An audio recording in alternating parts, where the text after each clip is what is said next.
Good evening, everyone. Welcome to another edition of the Gray Area here on the Black Man Unfiltered Network, simulcasting on the Sparta HQ Network. I am Mr. Bennett, joined by my partner, as always, Let's Sparta! the Ghost of Sparta, aka Peter, aka Paniotis. Yasu, my brother, what is going on?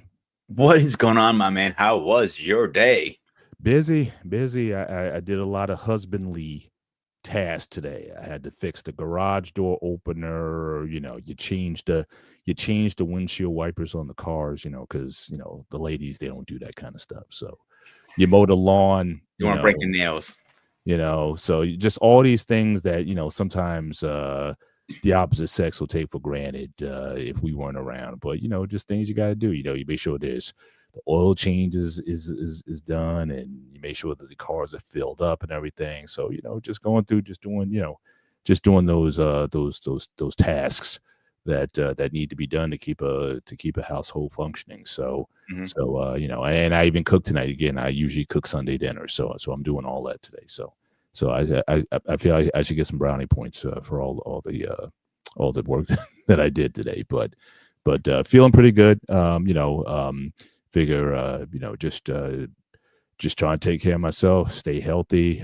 Next week, my birthday's next Monday, so so I'm just trying to coast into the next season, God willing, and but feeling good. I think that I got more in the tank that I need to empty out. So I'm just trying to be as productive as I can. It was a great year, and certainly having the opportunities that I had, the travel, and just all kinds of new experiences that I've had.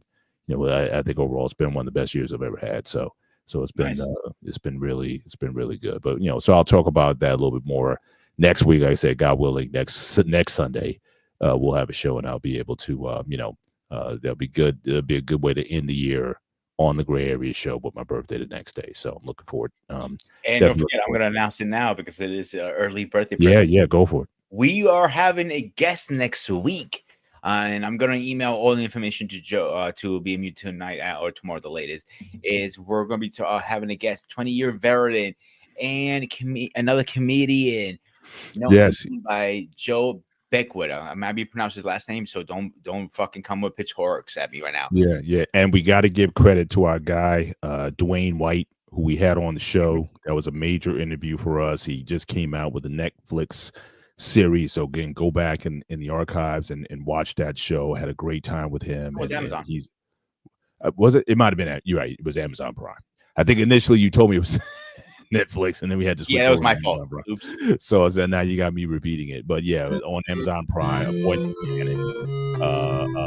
On Amazon Prime, so go check it out as well if you have access to it. But yeah, great interview, and he's certainly giving us some leads that we're finally starting to come up on. And this is something that we want to have part of the show. We love having guests on. We love talking shop, especially with the veterans. And certainly what's really cool is what these guys are able to do post their military career and to spawn careers and vocations that they probably weren't even thinking of 10 years ago. And so it's great to see these guys getting back into the world and whatnot, and bringing from those experiences, bringing that sort of humor to the environment. So yeah, I'm going to announce another guest is coming on, and I don't want you guys to fight over this, Paul, because he's brother Bennett. His name is Doug Bennett, also known as Mr. Persitarian, 20-year veteran. Also, he will be coming on. Also, he is also a comedian. He will be on November 7th, I believe. That's going to be the first or second week of November. Right. He's locked in already. I got one more working on right now. There you go. I'm hustling behind the scenes, guys. Absolutely. Absolutely. And again, certainly, appreciate what you're doing to certainly, always working towards the benefit of the channel. And but again, as well as certainly to guys who we had on, it's always good. You always want to leave a good report, because I know I remember even when we had Father Casadino on, we had a conversation prior to the show, and just call with him just to make sure he was going to be comfortable and whatnot. And that was certainly one of our better shows as well. And so certainly looking forward to having him back and other. He will be back actually on the Smart NSU Network very soon. He's supposed to give me a date. We're going to be speaking on who give us the right, who can tell you who who can tell you the who kind of Christian you can be, something like that. I'm not sure how I'm going to title it yet. Yeah. We went on in our private group chat. Me and David kind of got into us a little bit about that. Right. Paul came in idea we should do a show on it, and we're definitely going to be doing a show on that. Yeah, indeed. I think that'll be a fascinating show as well. So, Yeah. lots of topics coming up, but certainly I think we pride ourselves on having a safe space. I mean, we'll ask, certainly, good questions, certainly that are hopefully engaging. But we're not here to smear anybody or make anybody look bad or whatnot. We just like to have honest conversations. And these guys who are willing to, because we understand also for a lot of these guys, depending on their role in the military, a lot of things they can't talk about. And so we're not going to be pressing guys on things that are confidential or whatnot. But we just like hearing the experiences of people, and especially like I said, how once they get out of the military, how they were able to reshape their careers and their professions. As they came out and re-entered the mainstream. Unfortunately, the way the military is right now, and CQ literally witnessed this firsthand during the when the parades in DC, because he was invited there. Social media has changed the military completely now, so they are pushed to be talk on camera in a positive light. Obviously, in any job, you might be at a job and say, "I love my job," and something like, "I can't fucking stand this goddamn company." It's in the military; it's a job. At the end of the day, you might love it or hate it, but they only are allowed to talk for certain things. They have a whole team behind it. Says, "Listen, you're not allowed to talk about this, and this." That's why I stay away I do stay away from active members because I don't want to put them in a bad position. Sure. Because if the rank are called out or the unit, they can get a lot of heat.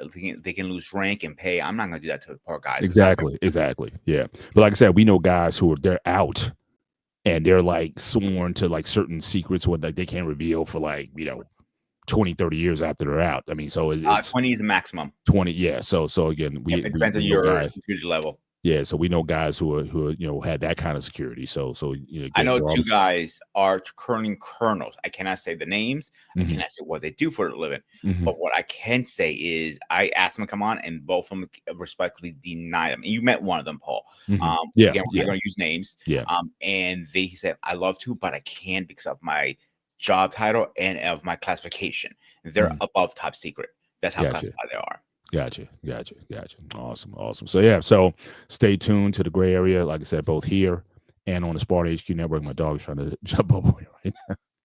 So it's like he gets to a point where he needs a little affection. So I'm just kind of rubbing him right now. But yeah, looking forward to get into this show tonight. Again, make sure you hit the like button. Certainly as you come in tonight, certainly helps the algorithm, and certainly anything that you want to give to the channel, consider giving a Cash App or a super chat to the Black Man Unfiltered network. So you see that scrolling at the bottom of the screen, and anything that you want to give to us personally, certainly our super chats will be scrolling at the bottom of the screen. So we got into a lot of heavy topics as of late. We're talking about energy, and we're talking about just all kinds of just different sort of global topics. Here I want to deal with something a little more personal tonight, and I wanted to deal with the topic of jealousy. Particularly jealousy in a romantic relationship. A lot of times you'll hear in these spaces now, jealousy is looked at as a quote unquote toxic word or toxic feeling or emotion. And I want to explore this tonight because honestly, I've always felt that a little jealousy is good. Like if I wasn't jealous of my wife, or my wife didn't have a little bit of jealousy about me, I don't know if I'd feel comfortable in the relationship. I mean, even in the Bible, the Bible says God is a jealous God. You know what I mean? So, it's is jealousy always wrong? And then when does it go from, if it is good in certain circumstances, when does it go from good to bad? And we've always also seen how bad jealousy is. We know, and again, anecdotally, because I don't think anybody's been able to really research this. I don't think it boils down to nationality or groups. We have seen certain people who seem to get jealous, like, angrily jealous certain ethnic groups or whatnot may be associated with that.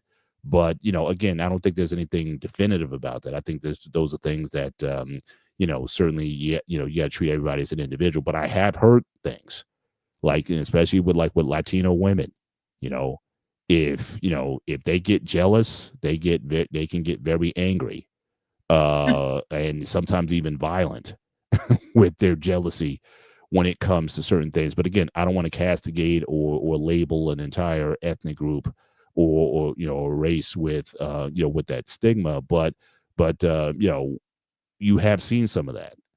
And likewise, I would ask you, Peter, just off the top, when it comes to Greeks, Greek men, Greek women, are they known to you? Again, just going totally anecdotal, are they known to have a jealous streak or nature to them more than what you may find from other Europeans or other ethnic groups or what have you? So, you as a Greek American man, what is what's been your experience with jealousy from Greeks? And I know you've dated different ethnicities of women. Have you seen jealousy manifest itself in a way that is, very unique based on your dating experience? And before you get into it, I also want to define what we mean by jealousy, because there's two terms that I see oftentimes interchanged, right? You have jealousy and you have envy. And I've always, had, a time trying to define those, and people have different definitions of those. But the one that I see more consistent and that's more applicable that I can apply to any situation is that envy comes from lack, meaning you have something, Peter, that I don't. And I start to feel envious of you because I don't have it.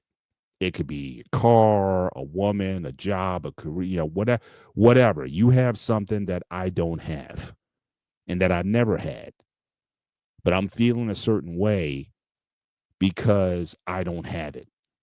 So it boils down to a sense of inadequacy.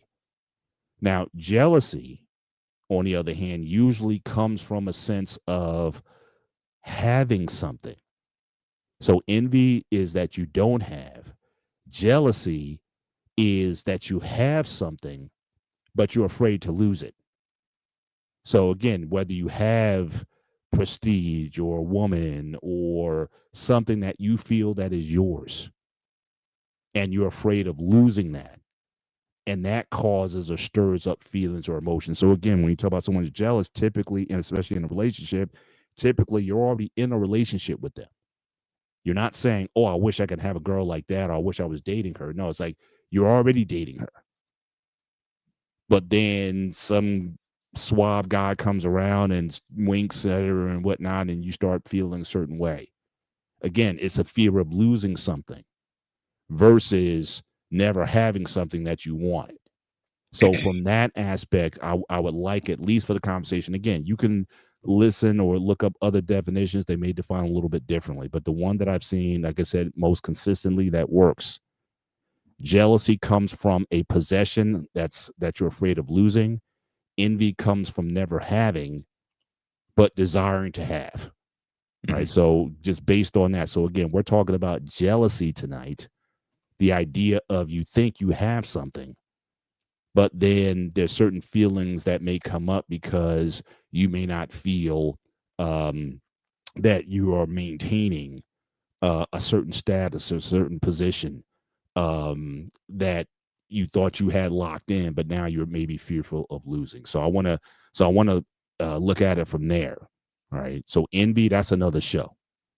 But jealousy, especially in relationships, whether you're dating, you're married, whatever type of relationship that you're in, that is what we're looking to explore tonight.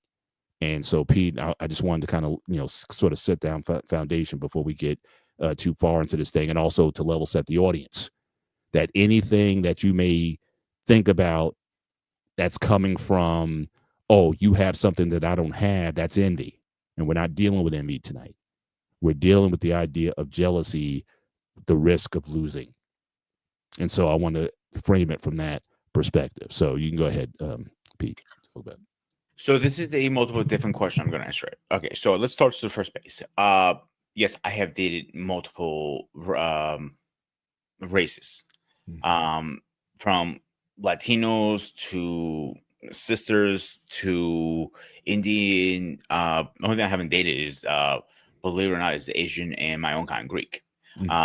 So jealousy is very strong in Italians. I realize. 50-50 on the Black community. Mhm. The Irish hardcore on the Italians. Not always, but most of them. All right. I don't want to say put a X on their back saying target, stay away, is going to be gunshots fired. I'm not saying that. Like, I don't want the people coming out here at my house with pitchforks and knives. I'm gonna be calling you, Paul, you're son of a bitch. So no, I'm not saying that, but they are. So what triggers it? The question is, it has to be something that triggers it always. Right. Talking to a woman that she doesn't know, like how I diffuse the situation. Oh, hey, this is so and so, my girlfriend. So it kind of like, oh, okay, she's just a friend or co-worker or associate or somebody he just knows. No big deal. Now, when it comes down to what kind of situation it is, that falls on it too. What are you meeting her? Are you, are you at a bar? Are you at a dinner or a business event with friends, church? What? Church should be out of the question to be jealous because you're at church for a reason, not because, hey, let me pick out that chick who has a big ass and big tits. Get over here, you. No. Most of them are married usually in church, at least in my church. Yeah. And I just literally had this conversation with two of my guys who are at church. So that's out of the question. A bar, I don't see you should be going to the bar without your other half. If you're dating, you're engaged, or you're married, because I feel it's very inappropriate. To a bar. Yes. To a bar or a club. Yeah. If you're out with your girlfriends or guy friends having a few drinks over dinner or shooting pool, I don't see a problem with that. Like a couple of guys from church were just talking about, hey, let's grab some cigars and head to the cigar bar one day. We don't have to go to the drink. There are two around here. One with it's dry, meaning no alcohol, B.O.B. Bring you, or one of the bar. I said, let's go to that one who doesn't have an alcohol, so we can just enjoy. We don't have to worry about driving home. Grab the appeal with me. So that's what, so I don't feel it's appropriate if you're in a relationship. You should be able to go to a bar. That should be off limits. And the whole shit. Even if you're going with some guys to the bar. If I'm not there, no. I think it should be off limits. Gotcha. Because when alcohol was involved, and I've seen it firsthand, she's all of a sudden forgets her common sense, all this stuff. All of a sudden, I'm not saying always. I would say probably 20 to 30% this may happen. She's getting very flirtatious. Some people get drunk. I know you don't drink, Paul, so you don't. You may not understand what I'm saying right now. Right? No. I've been around it enough, so I know what happens. I've been in bars. So you're drinking. You forget. Yeah. 1 + 1 = 2. You're 1 + 1 = 5 now all of a sudden. You know what I'm saying? You see that cute guy or you see that cute girl, you start talking to her, or suddenly you're dancing with her, and all of a sudden, her legs are wrapped around you. That's a no-no in my eyes. You know what I'm saying? Right. I'm not saying that's always going to happen, but it's a strong chance. Even if you just had a kiss with her and you didn't do anything, that's still a form of cheating, no matter what. So I never felt comfortable with that personally. Right. Now with my experience with Latinos mostly, oh boy, they're the old saying, throwing fire to gasoline. Yeah, throwing gas on the fire. Yeah. It's throwing, it's throwing gasoline on the fire. Yeah, it's throwing propane to the fire with the Latinos. The only race I have seen they're not racist, and it is weird to me, is Indians. And they're like, I dated an Indian woman, and she goes, "Oh, my ex-husband's sleeping over tonight." And like, you should be cool with her. Like, oh, what? No, I am not. Husband. Yeah. So that but these Indian Americans are like Indian, like from India, like Guyanese Indian Pacific. oh, that's totally different. Yeah. Guyanese and Trinidadians, it's another world. I mean, in fact, when we went to Jamaica a couple years ago, we had a Mhm. driver that took us around, and he's of Indian origin, but he doesn't even know like his Indian ancestry. But for Okay. a lot of those folks, like I said, Guyana, Trinidad, it's because I've been around because obviously because I'm in the IT field, I have a lot of friends who are Asian Indian. But Mhm. then I've been in Guyanese settings also because my girls, they had friends who were Guyanese, so we went over there for parties and whatnot. Totally different. I mean, Yeah.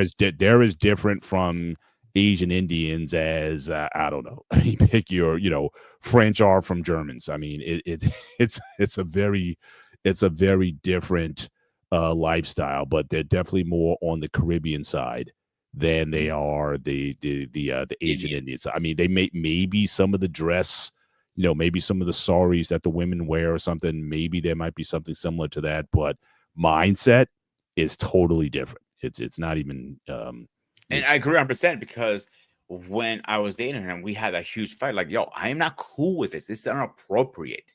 Mhm.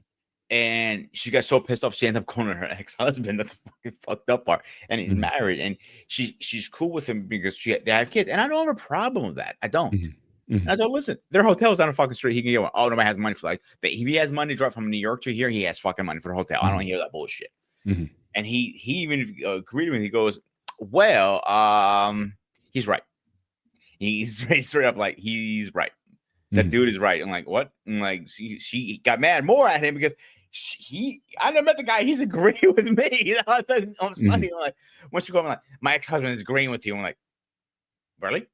And I started laughing at him. Like, I literally broke in laughter. It's not funny. I'm like, it's hilarious, Mhm. actually. Yeah. But my point is trying to get to with this is every race is different. I know one the again, I have never dated them, but from my understanding of people that I know, Japanese women are very, very, very jealous. Mhm.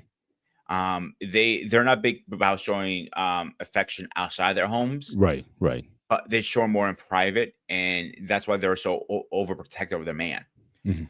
Now I'll use me for example. All right, as Greek. Um, when I was younger, I was very jealous very easily. It set me up like that. Mhm. Like if it didn't follow my ideas of dating, I didn't accept it. Mhm. If you went to the bar without me, like I felt that was, disrespectful. And my jealous would come like, who are you stanching? Who the fuck are you there? Mhm. Very simple. Mhm. So by that said, then as I got older now, I realized like I don't get jealous as much, but you have to give me a reason to get jealous. Mhm. Does that make sense? Right. Like I dated a woman who used to go to not a dance club, but a private club that I have to be a member to. Mhm. And she used to go there all the time with her friends. Like that did not make me jealous because it's not like a bar. Like you're gonna. All these guys are most likely are business owners. Mhm. You know what I'm saying? Right. That's who they are. There's a Right. private club, like a golf club. Right. So that's a Let little me different. ask you: have you ever um had a woman try to make you jealous, or have you tried to make a woman jealous? And if so, how'd you try to do that? And what was the reason behind it? If so. I have never done it on purpose, to be honest with you. Okay. At least not consciously. You know what I'm saying? Mhm. And if a woman did try to make me jealous, I wouldn't realize it because like I'm not that smart when it comes to that stuff. I was Right. single Right. for a reason. Right. Gotcha. Gotcha. Yeah, that's interesting. And so from your experience, have you seen? Because shout out to Edaman Williams in the building tonight. Also, my guy Eric and Mariana also in the building tonight as well. So Edaman said that basically that there's nothing wrong with jealousy. All right. But I guess the question I have, and I agree with a lot of that. Like I said, I think if there's not a sense of, especially if you're married, um, I think that sense of belonging, or even, and again, I know this might not be PC in the world today. A bit of possession. Like I remember, that actress Anne Hathaway. Um, Mhm. she went on the show. I guess she had gotten married a few years ago, and she had used, basically she had just gotten married, and she had used a line that I saw that if you watch Game of Thrones, there's like a famous line that's oftentimes said between lovers in the show, like, I am yours and I am his and he is mine. And she Okay. said that, and a lot of folks weren't happy. A lot of women weren't happy with that. Mhm. Is as I look, I am his and he is mine. I think that's a pretty nice kind of exchange. But there was a lot of women who were upset that it's like, oh well, he doesn't own her, and that kind of language. But yeah, I think there's something about, yeah. I mean, yeah, that's my woman. Or for a woman to say, no, that's my man. My man's my man's my man's. I think that's something that's healthy. There's something about that says that I am not only loved, but I am desired. And that, no, I don't want anybody else to see you. And hopefully what I'm thinking a positive outcome of that is that you do those things that are required to keep your spouse, your wife, your husband, or your boyfriend, or significant other, or what have you. I think, a little jealousy, a little that sense of possession, I think in a positive light can really help to cement or build a relationship, that you're not just doing it out of fear, but there's like, that you love that person so much, or you desire them so much that, yeah, I'm gonna do what I gotta do to keep them. Mhm. I think there's something beautiful about that. I think, when my wife, she'll get on my daughters because she'll cook for me sometimes, or she'll make sure, like she just made some smothered turkey wings a couple days ago, and usually she gets when she goes to the meat market, they have like the really big turkey wings and the small ones. She gets the big ones, and it's like, and the girls will be like, oh, the big ones are for dad. She's like, yeah. And they'll kind of like mock her a little bit. It's like, oh, you just doing it for dad. That's right. That my man's my man's my man's. Yes, that's my man. I'm gonna take care of my man. Get over it. And I like that. I like that my woman's like, all of the ladies back off. I like that. I don't mind that kind of now, Eric, now you might be going to the extremes here. Randy Savage and Elizabeth, I think that might have gone to an extreme. That was There was abusive jealousy. It's two different things. Jealousy and yeah, abuse. so that, and that's kind of what I know you're joking. I appreciate that. Though. I wasn't even thinking about that before you brought it up. But I guess that's part of the question tonight also is, okay, there's such a thing, I guess, as a healthy jealousy. And then I guess is there a jealousy that's unhealthy? Now, I did have a couple sides. I checked a couple of resources before I got on tonight. So let me Mhm. just share my screen real quick. And yeah, we can agree or disagree with, how they come to these things. But I think certainly the discussion is like, when is jealousy good and when does it turn bad? What is signs of unhealthy jealousy? And again, we're talking about this from the aspect of, again, you have something, you possess, just for just using that word, but again, people may get offended at that, but you possess something and you're afraid of losing it, right? So you don't want to lose that particular thing. But let me bring this. So again, I got this from Couple Center. I got a couple sites that I reference in here, but Couple Center, and here are a few situations where what they define as mild jealousy is an appropriate response. So again, your partner is giving someone else attention, flirtatious or not. Just the fact that, again, so again, this is somebody that you're with, and you guys could be at a party, at a dinner house or whatever, and you may find your spouse may be talking a little bit too long to somebody that, again, that you may not know. But sometimes at a party, I know I've been to parties with my wife where we're not necessarily always together all the time. Especially big house parties, you may float into different conversations in different rooms. Girls may be talking about something, guys may be talking about something, and we just find ourselves back together later on. But you may notice that a partner might be talking to someone, especially of the opposite sex, a little bit long, and you might start feeling a certain way, at least to say, look, well, who is that? and whether or not that person is trying to hit on your partner, not the second one, someone else is giving your partner attention, flirtatious or not. So again, and this is something I've seen where people be like, yeah, when I'm with you or whatever, like you don't treat me, or you don't feel that kind of close to me or whatever, but I'm here in this place and people want to talk to me about stuff or whatever. So again, someone may find your partner attractive and may try to start a conversation, and they may not know that she's married off the top, or that you're dating if you don't have a ring on or something like that. So again, I think a healthy amount of jealousy in that situation is good. Now this one here feels a little bit more like envy. Your partner succeeded at something you are also working towards. So I think this is more of an envious situation, because again, it's not something that you had, but it's something that they were able to get that you weren't. And so I would put this more in the envy conversation. But let's just say if it was something that you thought you were good at. Let's say if like you were good at roller skating or rollerblading, right? Mm-hmm. And you might have took your partner out on the floor or whatever, and they're falling trying to get up, but you're a good skater. But let's just say after a while they pick it up like really good, and they wind up being better than you at that particular thing, even though you introduced them to it, right? That can be then, I think, a jealous situation, because again, it was something that you had, what you felt was control over or mastery or whatever. Now this person comes in and they learn, it might have took you years to learn something, and they learn it in months or weeks or something like that. I mean, person may feel a certain way about that, rightly or wrongly, but nevertheless, you can feel a certain way when, again, you thought you were the expert on something, and now your partner, because they took an interest in it, now they're better at it than you are. And you may feel a certain way about that. The next one, your partner shares a special moment with someone else.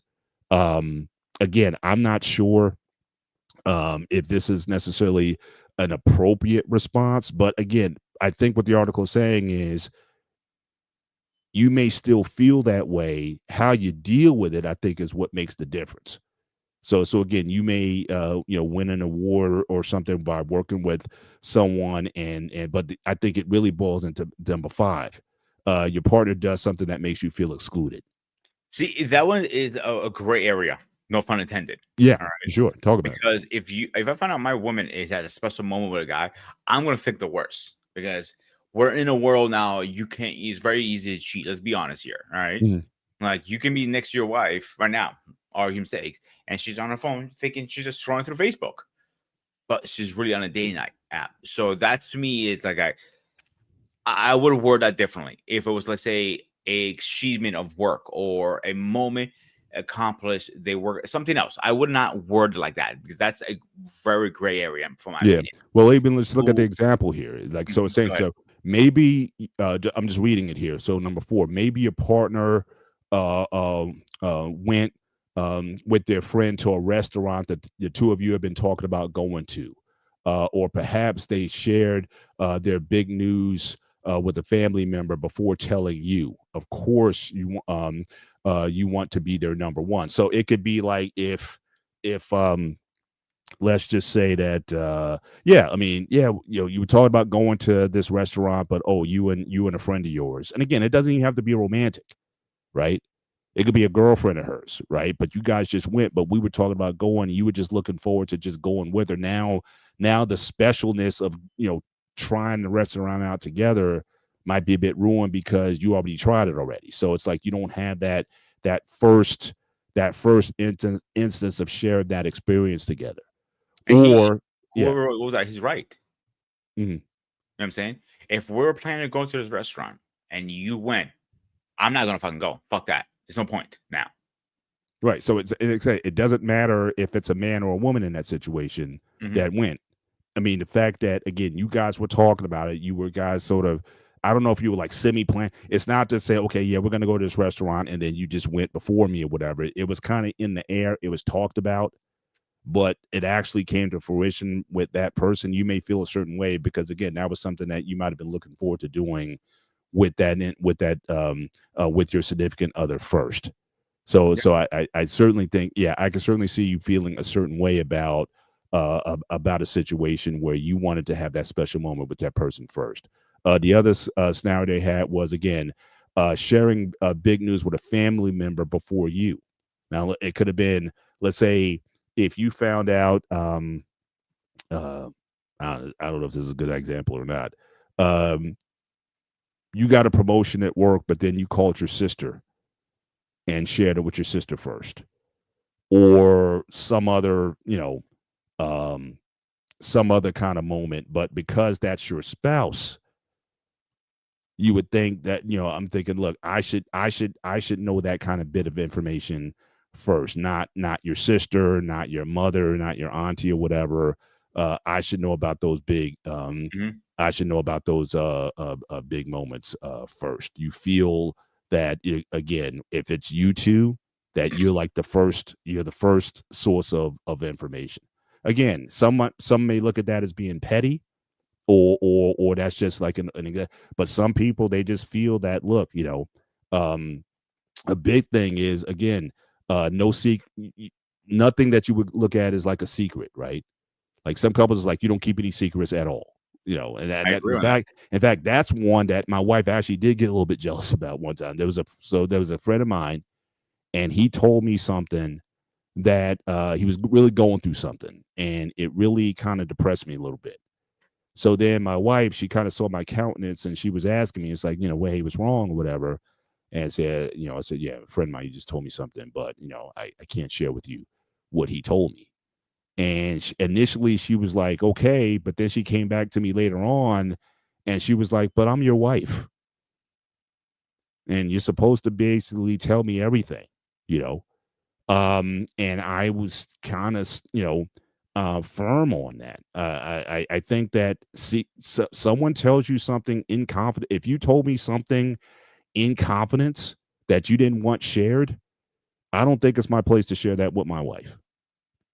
That's something that I just feel strongly about. I think there's confidences even in your marital situation, as long as the caveat to that would be, as long as it will not impact my house. So anything that's going to possibly affect my wife, my kids, or whatever, then yeah, she's going to know. And I would be upfront with the guy saying, hey, if this is going to affect us, I got to tell my wife. But if it's just a secret that you just want, just quiet's kept between us, then I'm not sharing that with her, no matter how much she asks about it. I'm like, it's a private matter, done. But she may feel a certain way, feeling, again, point number 5, that she feels excluded from that situation. And she was like, look, I'm your wife. I'm the closest person to you. You can tell me anything, or it's, but now some people are like, look, we married, and look, anything goes. Or like, if you tell me something, trust and believe my wife's going to know about it. I would be honest So enough with you to I'm say gonna that. cut you off for 2 seconds Yeah. here, right? All Yeah. right, I'm gonna add my little 2 cents here, Mhm. right? So you are secure exactly like with this because I have opened up very much to you and CQ and to Dave and you guys, right? Mhm. I don't believe there's no secret between our brotherhood, all right?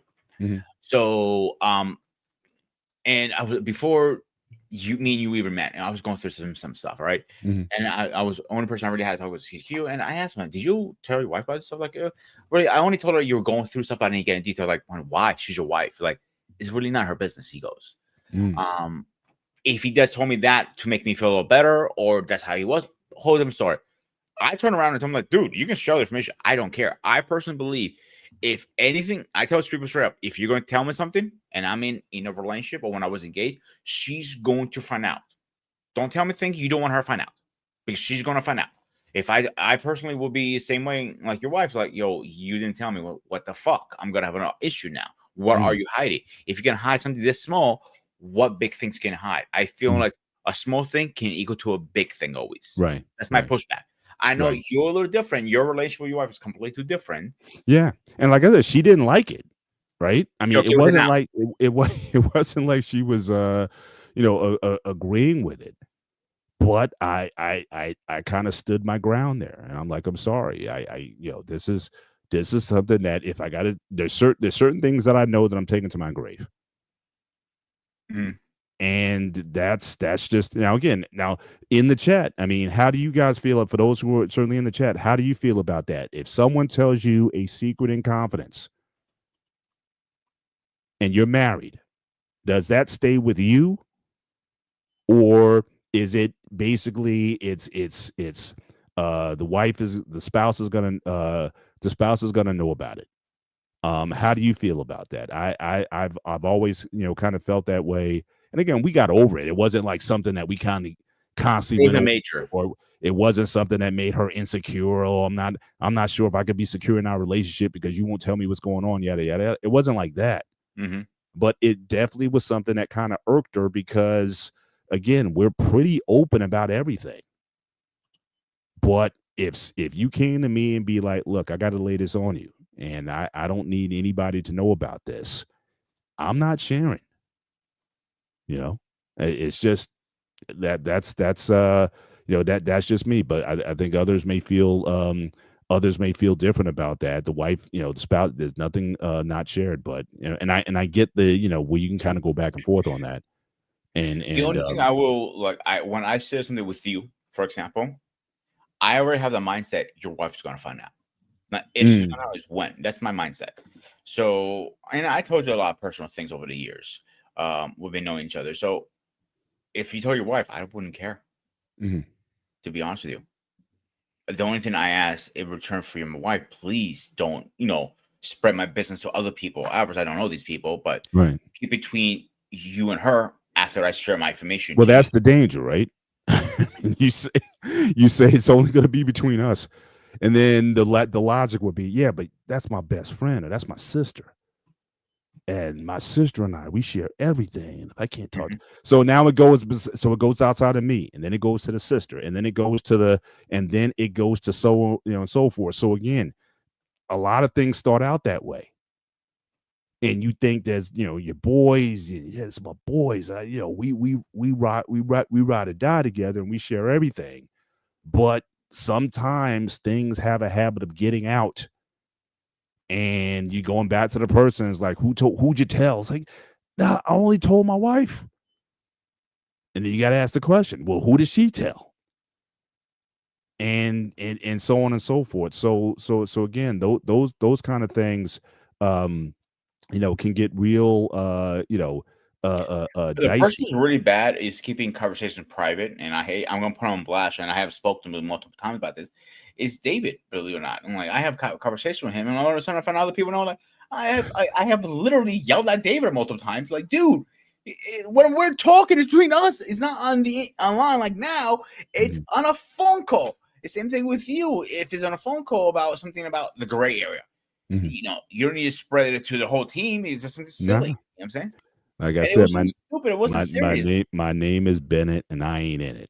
So that I kind of live that moniker, even when it comes to, again, secrets, confidences, and things like that. I try not to escalate. I try to keep stuff in until I'm given freedom to do so. Now, again, there were things like, for example, about my mom that I didn't share until her funeral, and nobody knew what I went through.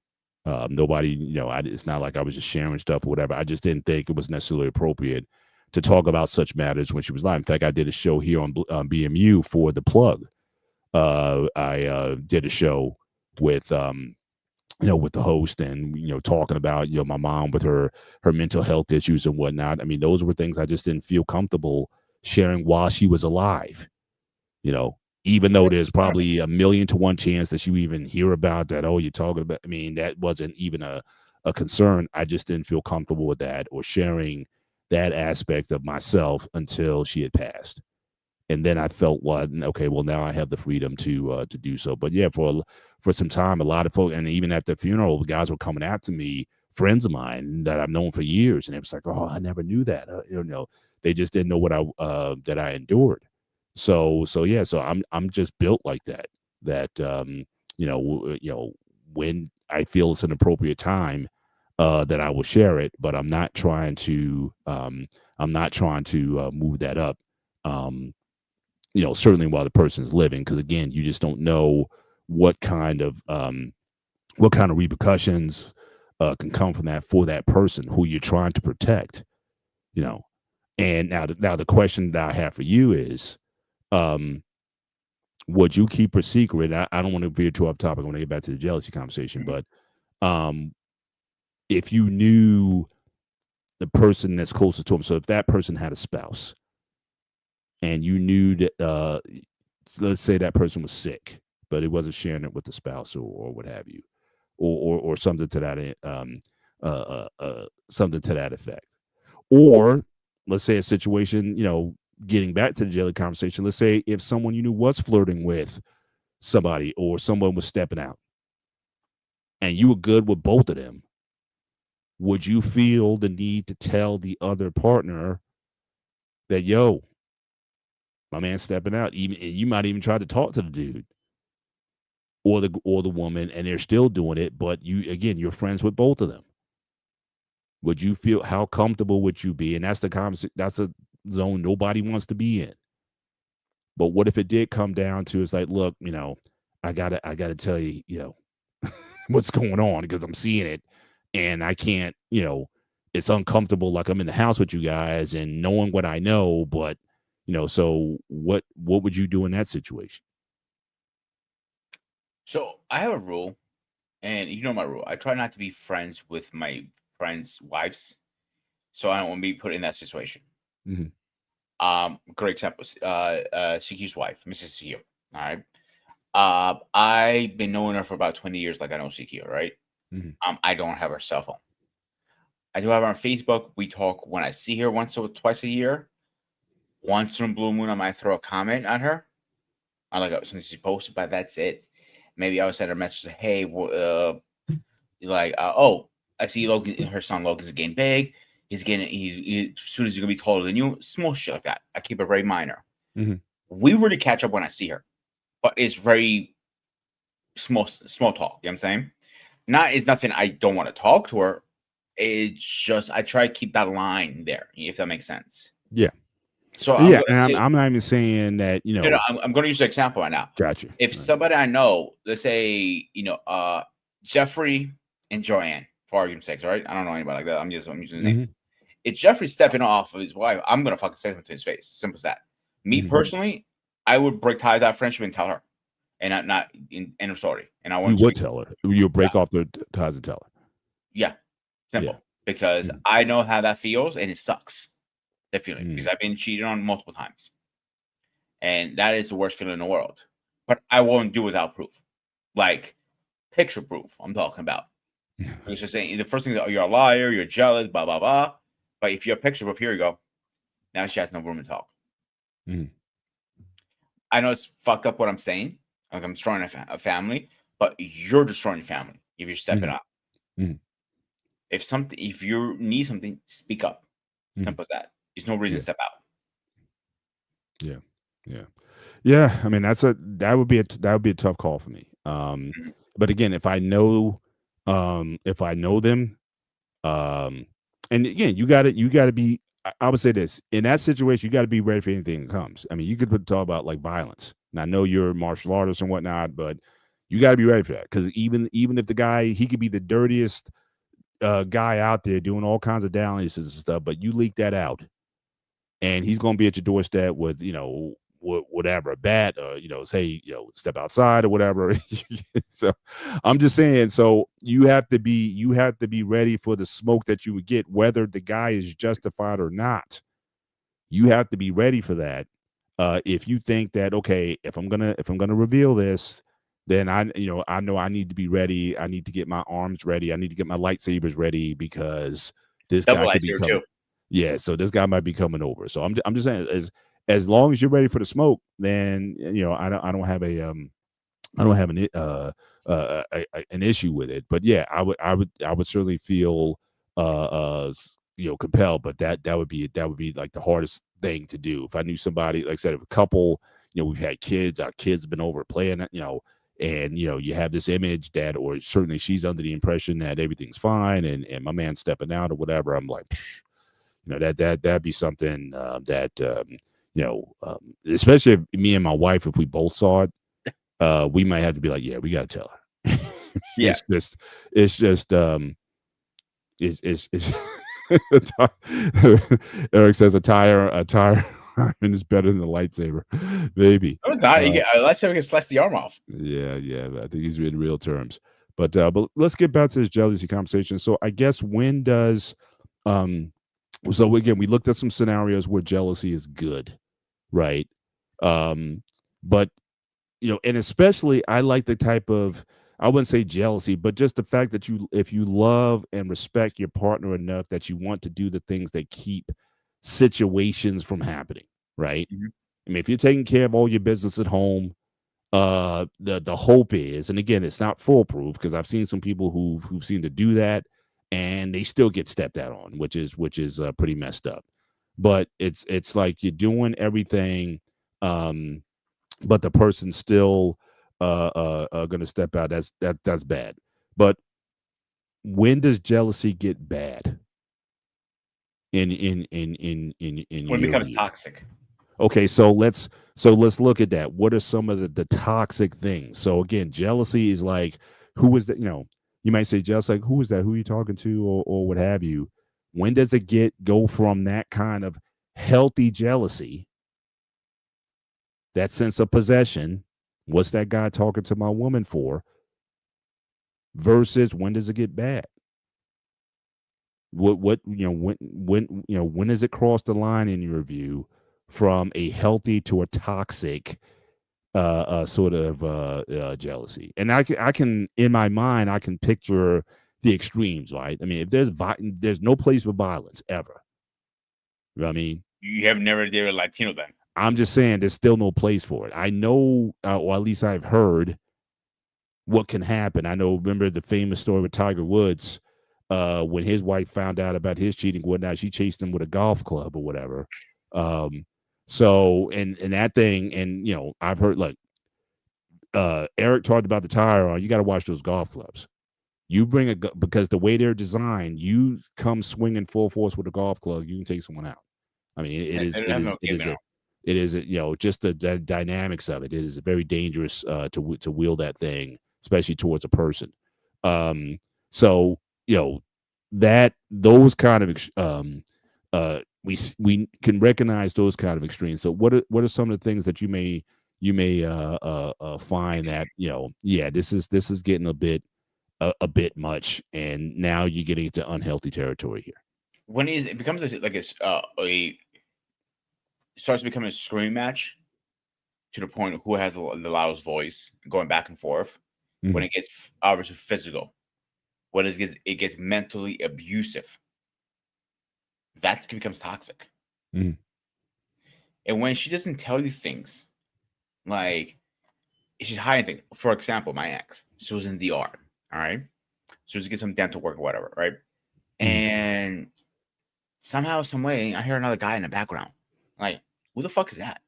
That's not your dad's voice. I know your dad's voice. I know your brother's voice. Oh, that's my brother's friend staying here for a few days. Like, when the fuck were you going to tell me? So I kind of lost my shit a little bit. So you got two guys I don't fucking know sleeping on the same roof, single, in a different country. And in what shape or form I went to her, I'll be fucking okay with this. And probably say some things I wasn't really proud of. Some things that were a little more inappropriate for this way towards them. Like me snapping their necks kind of thing. But again, I lost my shit. To me, that was a toxic situation. Why wouldn't you tell me they were staying there for a few days with you? But still, you think so? Is the toxic? Because again, I think your question is a valid one. That's why I'm kind of wrestling in my head. Your inquiry isn't toxic. Why are you living or staying in a place with two guys that I don't know, and you didn't consider it proper to tell me about this interaction? Now, the toxic could be, I'm assuming, your profanity, you're cursing her out, you're calling her the B word, you're calling her the S word, you're calling her or those guys. I'm just saying, but that to me is where it can get, when you talk about the abusive language. It got her saying, I'm stupid, I'm overprotect, I'm jealous, she's been a big girl, she's been handling herself all these years without me. her side of stuff became very toxic. Mhm. You know, she wants a man with who wear his pants on, you know, stuff like that. A man who can, has a bigger dick than I did, stuff like that. Oh, so she really started to Yeah, she went belittle low you. blows. Yeah. You know, and then my self defense mechanism, like when I see these motherfuckers, I'm gonna snap their fucking necks and put them in the grave. And like that's how I got at the Mm. point. But that was Yeah. my defense mechanism at that point.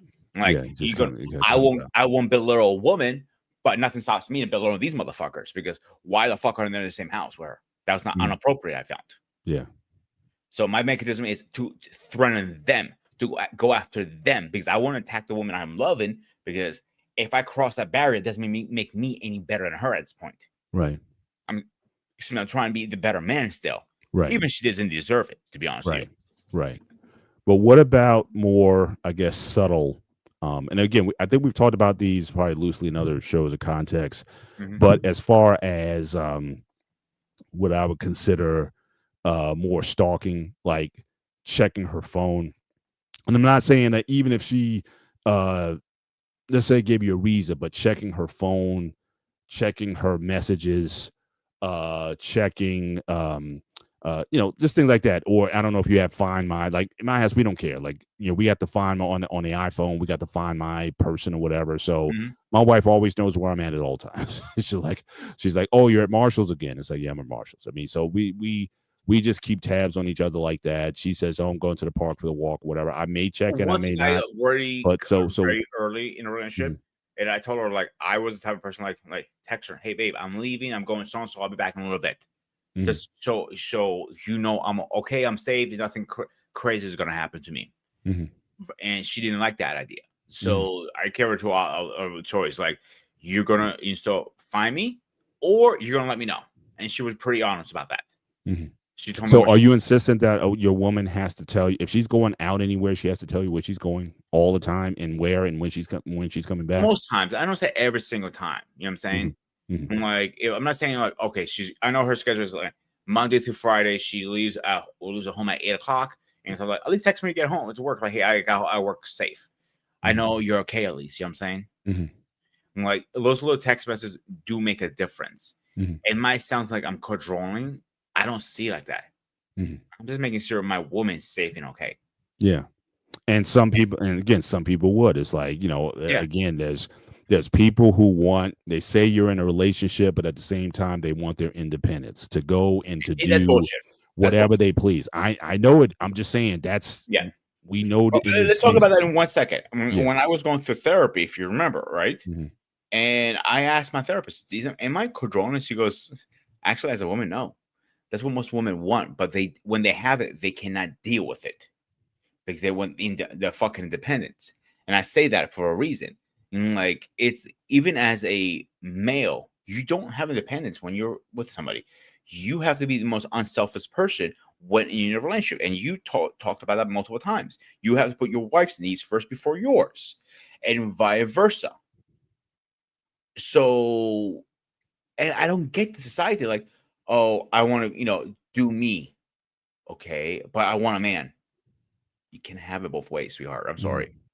You got to pick one or the other. In a relationship, you have responsibilities. Like, whatever it is, if you're a new relationship, old relationship, mid relationship, whatever your status are, Mhm. even first starting a relationship, you're going to figure out, okay, my responsibilities are, hey, I'm going to hang out with me every Saturday. Argument. I'm just using stupid examples. Yeah.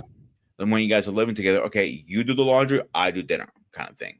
Or like in your case, you do the man in your work, your wife does the more house cleaning stuff, I assume. So everybody has their own responsibilities in the household. Right. And now saying, oh, but they don't need a man in their life. And I hate when they say, you hear that shit. Mhm. You need more men than you think. Right. Yeah.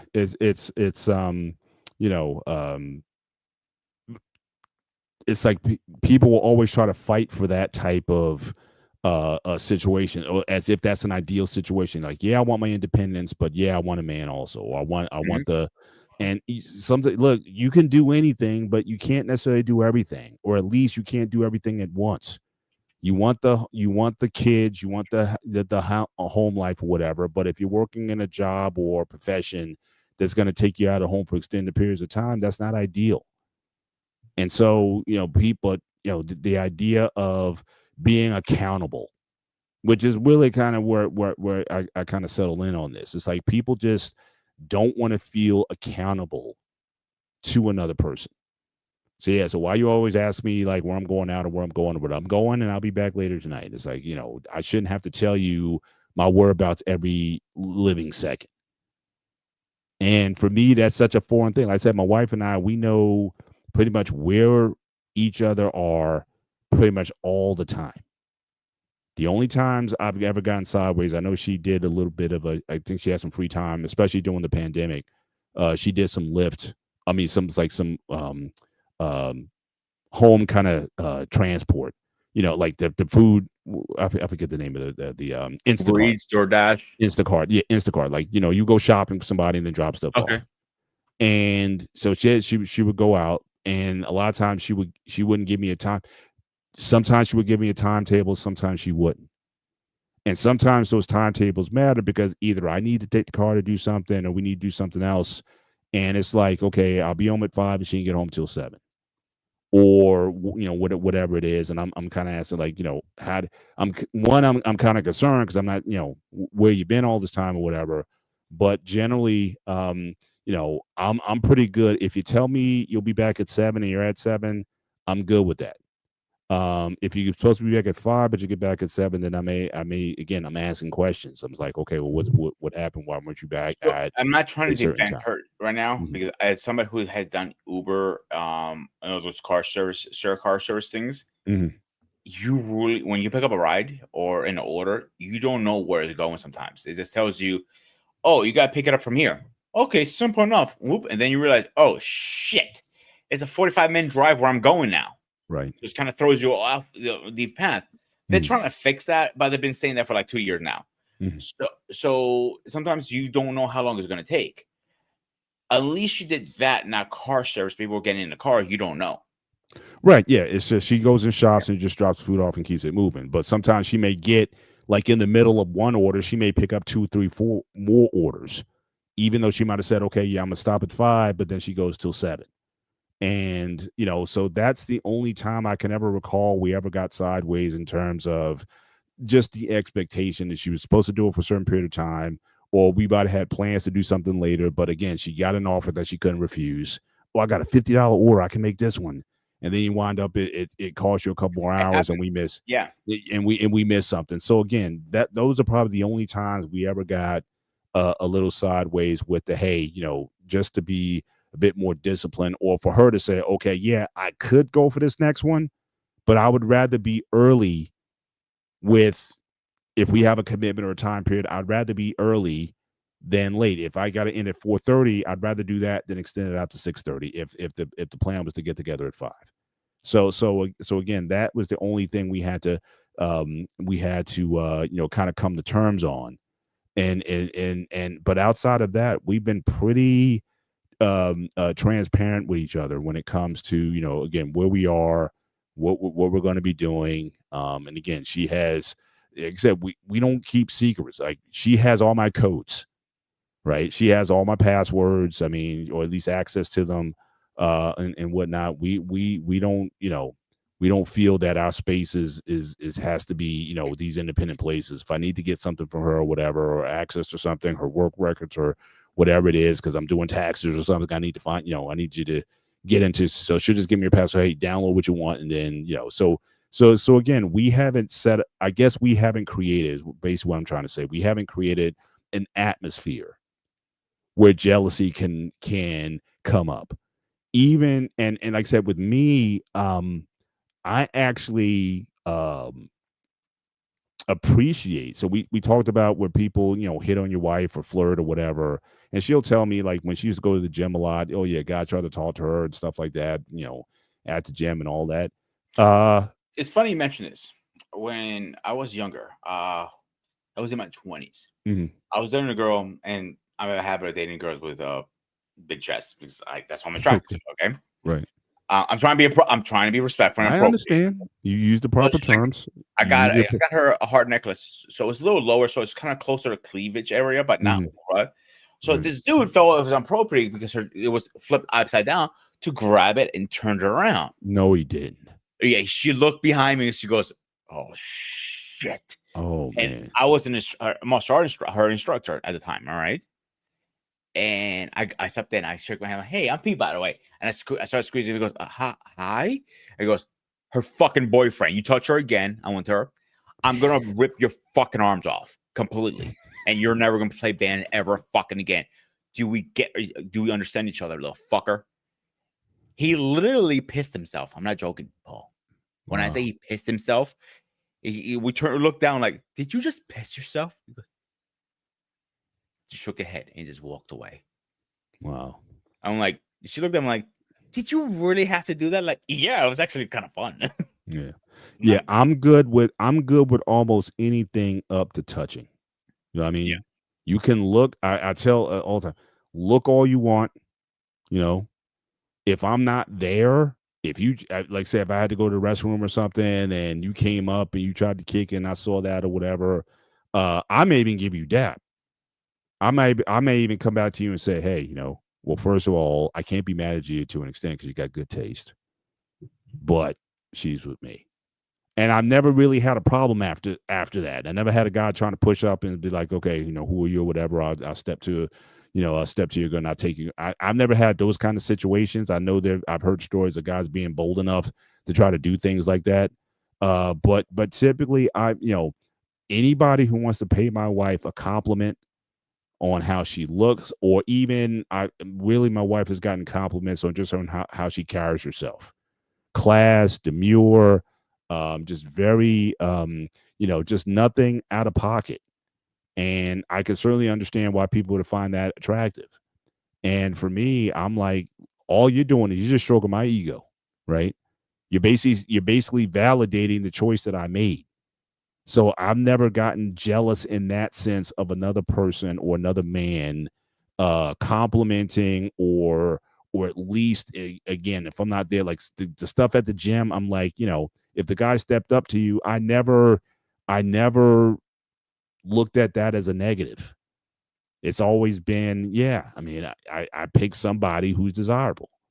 And I think that's, I think that's what, if people are honest, I think that's what everybody wants. Who wants to be with somebody who nobody else wants? See, the gym thing, I do completely understand. Because let's be honest here, Paul. Let's forget for a minute you're married for 1 second, right? If you're at a gym and an attractive woman walk by, it's normal to look. Eye candy, it's called. Yeah. But you're not touching, you're not hollering, you're not doing, you're just looking. Mm-hmm. You're not human if you don't look. Right. Well, like I said, do it in front of your wife. That's one rule I was saying. Yeah. Well, like I said, even to the point of, again, trying to talk. Like I said, let's say if we were meeting at the gym, but I was, running, she got there before me and some guy was trying to talk to her at the treadmill or whatever. I may step up, I may introduce myself or whatever, and it says, I'm her husband, blah, blah, blah, whatever. But again, I'm not upset about it. Or I'm not going to go to her and be like, "Oh, well, who was that?" Or "Why was he talking to you?" Or something like that. It's like, no, I mean, like I said, my ego has been elevated. I've been in rooms where it's like all attention was on my wife. And I'm certainly not jealous to the point where to say, well, all attention is on me.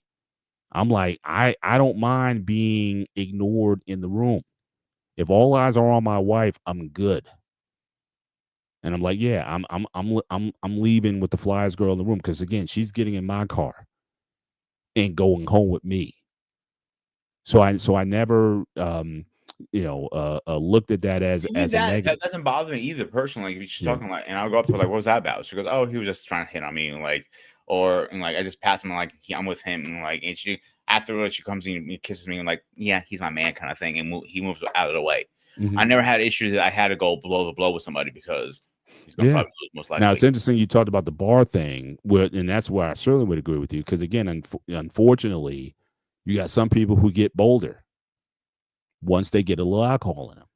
Oh yeah. So again, you could say all those things. I'm married. I'm this or that or whatever. But guys can be a bit more aggressive, or even women. I've seen when you get kind of slushy or whatever, and you start hitting on a guy or whatever, and be like, "I'm married" or whatever, and she just She just won't get off you.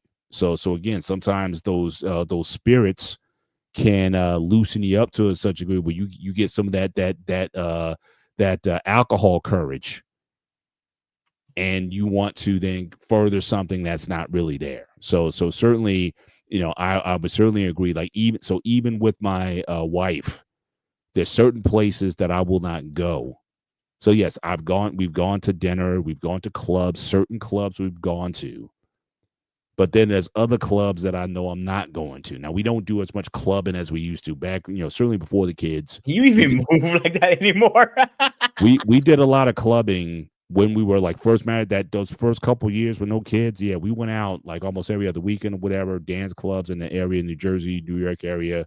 We would club almost every week, and it was cool because I thought it was the coolest thing in the world because it's like here, it's like before I met her, before I got married, I would go to clubs to try to meet girls and dance and stuff like that or whatever. Look, I got a regular dance partner all night. We can do the bump and grind. We can do all the kind of stuff, whatever. But this is my wife, and I'm taking her home with me. Back then you used to try to score with the girl at the club and either get her number, or some guys got lucky they went home with her that night or something like that. But then you didn't know what you were going, you were bringing home. But this was like I could do my dirty dancing, but I can do it with my wife and go home with my wife. So we thought that was like the coolest thing initially. But again, there's certain clubs you just realize after a while, you just thought like, hey, this is probably not a safe place. I mean, just the clientele in some of these places are such where guys will try to big up.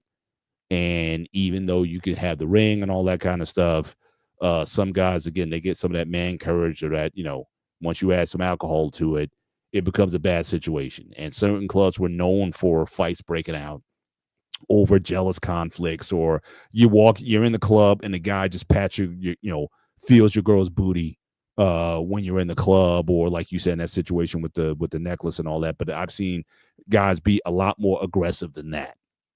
And now you're in a situation where, okay, is this going down? Right? Are we going to are you going to go to blows at this point, or are you going to like try to just get the heck out and just get home? So that's another issue. When it comes to jealousy, some guys, their temper can get to a point where, again, fighting breaking out. Now, again, it sounds good at first, but there may come a time where you'd be like, the best thing to do, not necessarily what you want to do, but the best thing is to remove yourself from that, remove yourself and your lady from that situation, because you get into a fight. Because in our age, we're not much different. We only have a few years apart. Really, really think about it. Right. And to get arrested at this age over fighting is so retarded. Like the bar I go to is the Vault 363. Never ever having gone. It was some close calls, but the bouncers are on the people are like white on rice. Now the bar Philly Pub, I'm gonna call this shit out. They're trying to do it similar with the Vault doing, DJ and all that stuff, but the space so tight, fights break out every single night. Yeah. So literally, I know most of the cops around the area. Sometimes good, sometimes bad. You know that. Yeah. And so I look at them like, Philly Pub, I'm like, unfortunately, again, and they're waiting outside till that fight breaks out so they can go arrest the guys. They're posted out there for a reason now. Yeah. But you say at our age, I don't think it's good at any age, right? Well, you do not want there's so many things that can go wrong. Are we talking about fighting right now, or we're talking about jealousy? Fighting. I mean, I'm saying, so you in a club.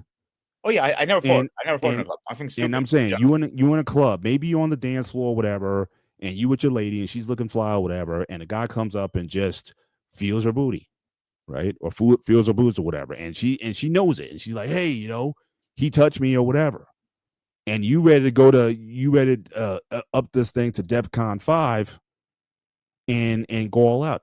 Is that the smart move in that situation, or do you pull back and say, let's get out of here before something pops off? So I don't know whether you're 25 or my age at 55 or 35. I don't know if there's any good age where that happens. They came close for me to always was in bracelets, like I call it. All right. It was a place called Cavo. It was in Astoria. It's not around anymore. The business got sold out. Mhm. Now they were doing business. The partnership just wanted to retire and move on. My Right. dad knew the owners, Mhm. so I used to always go there. At this point, I'm in my 20. I was 28, 29 around there. All right. Mhm. My cousins there. My other two cousins were there. We're just all having a good time. It was around December time because we used to go out after my birthday, but early enough for his birthday because our birthday's so close to each other. Mine's 29th November. His birthday December 10th. Mhm. So, and my cousin goes up to me like, "Yo, this guy won't leave me alone." Like, "What's up?" I went to her. He's following me all over the club, and my cousin is a trainer like you, but that's what she does. She works at 3 different gyms. She watches her diet. She has a physique on her. The woman does. At 59 years old, she Mhm. has a good physique. Mhm. She was 51 at the time. All right. Mhm. And I went up to the guy very polite. I went, "Dude, walk away." I did the animation, walk away. She's not interested. I instead of doing that and got in my face like, "Who the fuck are you?" "I'm his cousin, dude. There's no problem." And then he got in my face even closer, like to the point he's like nose to nose, like bend to me, like he's gonna make out with me. Mhm. And I looked at him, I'm like, I said loud enough so I hear, like, "Get out of my face, or you're going to have a bad night." Minor, dude. Remember, he's a tall guy. He's about Mhm. your height now. Right. All right. And I know the balancers, I know the owners. Yeah. So I give him 3 times, like, "Dude, get out of my face, or you're going to end up on your ass." Mhm. So because he has bent down to me, and that's the stupidest thing you ever can do because you remember how tall you are versus me. Yeah, you gotta keep your distance. Yeah. I mean, Yeah. So I literally just pushed him, but I picked him up from his armpits, Mhm. and I put my my hips into it like a martial art Mhm. move, Mhm. and he went from one side of the bar to the other. He was like looking around, open mouth. How the fuck did I get over here? All of a sudden, you see the bouncers grabbed him and threw him right out. Right. Right. And I was like, I put my hands up, like, "Oh, I'm next." He goes like, Right. looked at me like they came up, fist pounded me, like, "Cool." I'm like, Yeah. "Really?" But I think you're kind of making a case for me. The case is again, you want That's my point. That's my yeah, point. yeah. That's my You point. need to be in It places wasn't where worth you it. yeah.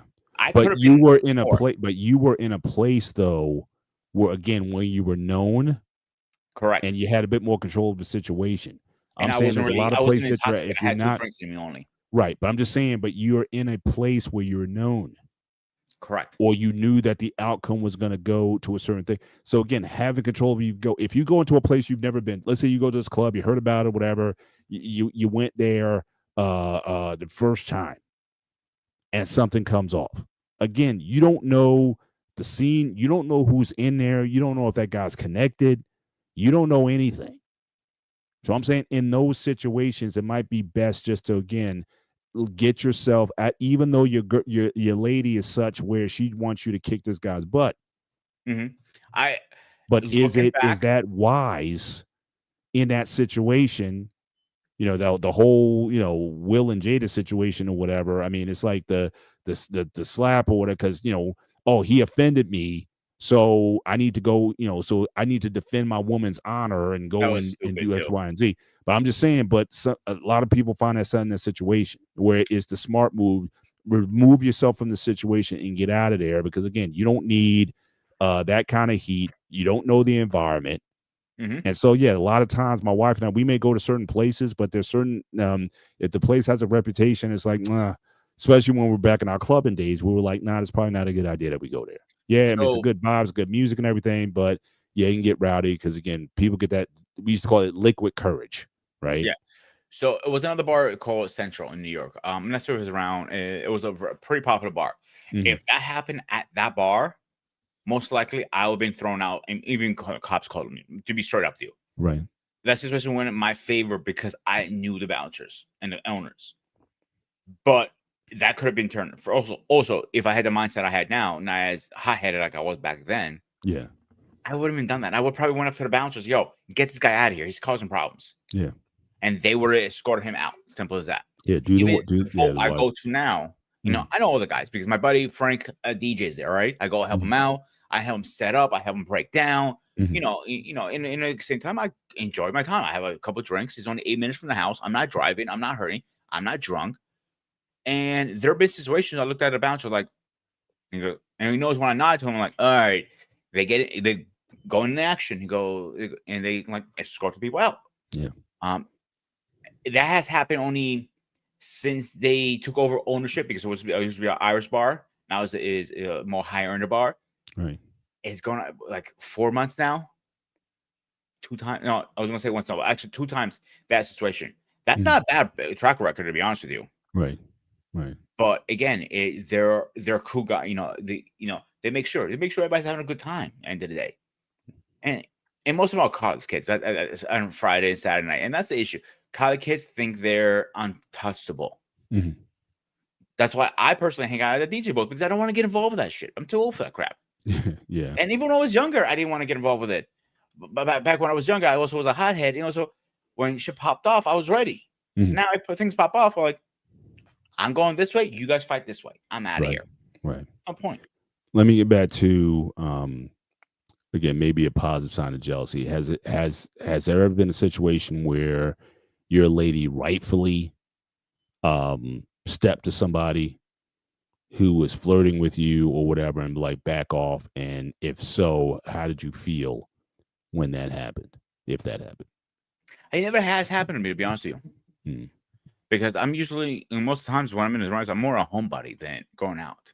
Mhm. If I'm not going out to dinner with her or to the movies or something together, I'm Mhm. usually supermarket, gym, work, doctor's appointments, pick up medication. It's simple stuff, like everyday task. Right. And I really am like tunnel vision. Mhm. Like I don't see anything but that. I'm Mhm. very like that's what I can literally, if I had their numbers, if any of Mhm. my exes were still on my phone list, they will say one thing: he might be a dick, but he's a loyal dick. Mhm. That's one thing they were never scared of. He was not the person who's my last ex would say, I know what I have. Yeah. And I looked at it, what the hell is that supposed to mean? Yeah. She goes, you're never gonna cheat. You're never going to do anything, to hurt me. And you're always going to provide everything we need on this house. Mhm. The funny part is, she ended up breaking up with me and cheating on me. That's the funny part about that. Yeah. Yeah. Let me bring up 2 more scenarios as we start to descend and land this plane. A couple more scenarios I want to throw at you. So one of them is looking with your girl present or with your significant other present. So you're in No. a let me just paint the scenario first. You're in either in a club or you're at the beach, right? I don't know if you go to the beach often or you like the beach or whatever, but let's say you're at the beach and summertime, certain beaches, there's a lot of views. And you may say as a man or a woman, you're going to see bodies there that especially if your girl might be a bit more on the conservative side. Now, again, I don't know how you feel about beach attire for a woman, but you may want her to dress a little bit conservatively in that regard because you don't want guys looking at her. But at the same time, you might be at a beach where they got thongs and micro bikinis and stuff like that, and it's like all around, and you just be like, so again, in that situation, is a woman just and you just happen to just be looking, the head turns a little bit or the eye gaze might be a 1 to 2 seconds longer than it should have been on somebody that was walking by or something. One, does the woman have a right to be jealous or act jealously in that regard? Or is there a certain amount of people watching? Because it sometimes it gets to a point. There have been times where my wife and I have been somewhere and we clearly see that a woman is dressed in a certain way or looks a certain way, and sometimes she'll point her out to me. And she'd be like, can you believe that over there? I'm like, what? I was like, oh, so it's like, I guess you're giving me permission to look at that situation. I know couples that are like that they people watch. Like you be on the beach and you're just sitting there and you're watching all the bodies and comparing bodies to what, no jealousy whatsoever. Some, it's like you look 1 second too long and you're going to get a pop in the head. It's like, hey, were you staring at or something? So where do you fall on situations like that? What's again a healthy amount of jealousy, or where can it get to like a toxic form of jealousy in a situation like that when it comes to looking at a member of the opposite sex in a way that is when you may after a time look at it as being disrespectful.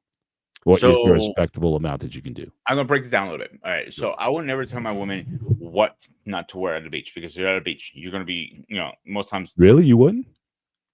I have never been in that situation yet. At least right now. So your woman, you said your woman could wear anything? At the beach is a beach. You know what I'm saying? I know, but I know there's I some have not been again. in that situation yet to say we're I going know to the beach some get together. okay. Yeah, I never been with in a relationship when I had to go to the beach. That's why Oh, I'm saying really? that. Yes. Okay, okay. Yeah, So because we again, usually, if we go somewhere like we're going to a friend's pool party, for example. right. Yeah. So most of my exes always wear full body ones. You know what I'm talking about? Yeah, the one piece. Yeah, the one piece. So I never had to really worried about that personally. So That's why I so never. she so okay. So let's say a situation, one of them decided to wear a G-string. Are you comfortable with that? Hell, fucking no.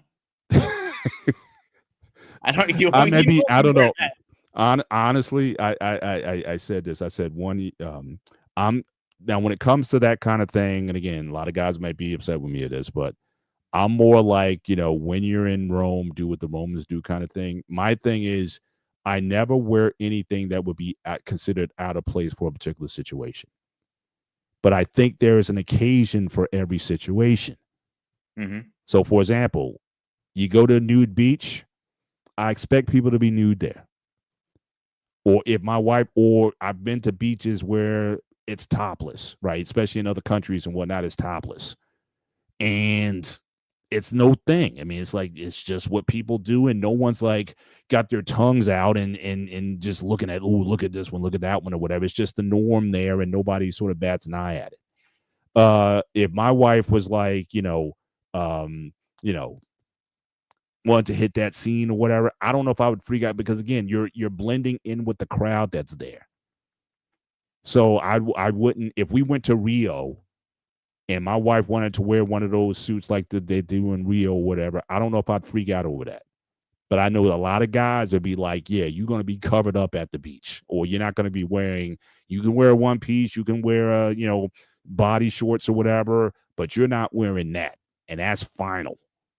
I don't think I've ever been that strict but again, if we're going to a place that's conservative, like it happened last week, my wife is going to be stepping out to go to church to do something. And what she was wearing, it's like, nah, you need to change that.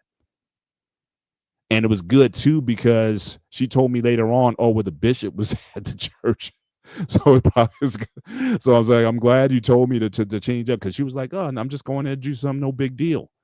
But she was there a little bit longer than she wanted to. And, yeah, it was like she was glad that I kind of called out that, yeah, that's inappropriate. So I'm always about appropriateness. But I think there's areas where you can be, I wouldn't say inappropriate, but again, I think you dress to where it is so you don't bring unnecessary attention to yourself. That's always been my philosophy when it comes to dressing and clothing. I tell my girls, look, dress how, for the environment that you're in. Mm-hmm. But I never insisted that they got to be in swimsuits from the 1920s or whatever, or expect them to be so, so uber conservative that they can't show their bodies off. I've never been that. Most women they've been a very conservative women. Like they don't show that much skin. You know what I'm saying? Mm-hmm. They wear, clothes that complement their bodies. Right. But I never had to be in a situation telling them like, go change that right now. You've never had that situation? Never had a situation because I always dress appropriate for the matter. That's good. At home they were dressed a little more skanky, I guess, when it's called.